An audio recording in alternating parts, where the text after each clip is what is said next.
July 11 ಏಕೆ ವಿಶೇಷ ಗೊತ್ತಾ? ಇಂದು ವಿಶ್ವ ಜನಸಂಖ್ಯಾ ದಿನ. ನಮಸ್ಕಾರ ಸ್ನೇಹಿತರೆ, ಇಂದು ಜುಲೈ 11. ಇಂದು ವಿಶ್ವ ಜನಸಂಖ್ಯಾ ದಿನ, ವರ್ಲ್ಡ್ ಪಾಪ್ಯುಲೇಷನ್ ಡೇ. ಈ ದಿನವನ್ನು ವಿಶ್ವದ ಜನಸಂಖ್ಯೆ, ಆರೋಗ್ಯ, ಶಿಕ್ಷಣ ಮತ್ತು ಸುಸ್ಥಿರ ಅಭಿವೃದ್ಧಿಯ ಬಗ್ಗೆ ಜಾಗೃತಿ ಮೂಡಿಸಲು ಆಚರಿಸಲಾಗುತ್ತದೆ.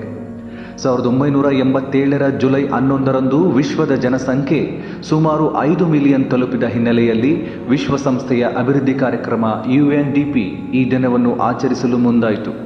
ನಂತರ 1989ರಲ್ಲಿ ಇದನ್ನು ಅಧಿಕೃತವಾಗಿ ಘೋಷಿಸಲಾಯಿತು. ಜನಸಂಖ್ಯೆ ಹೆಚ್ಚಿದಂತೆ ಶಿಕ್ಷಣ, ಉದ್ಯೋಗ, ಆರೋಗ್ಯ ಮತ್ತು ಪರಿಸರದ ಮೇಲಿನ ಒತ್ತಡವು ಹೆಚ್ಚುತ್ತದೆ. ಆದ್ದರಿಂದ ಜನಸಂಖ್ಯೆಯ ಜೊತೆಗೆ ಮಾನವ ಸಂಪನ್ಮೂಲದ ಗುಣಮಟ್ಟವು ಅಷ್ಟೇ ಮುಖ್ಯ. ಇಂಥ ಇನ್ನಷ್ಟು GK ಮತ್ತು ಕರೆಂಟ್ ಅಫೇರ್ಸ್ ವಿಡಿಯೋಗಳಿಗಾಗಿ ಕನ್ನಡ ಕ್ರ್ಯಾಕ್ ಅನ್ನು ಸಬ್ಸ್ಕ್ರೈಬ್ ಮಾಡಿ. ಧನ್ಯವಾದಗಳು.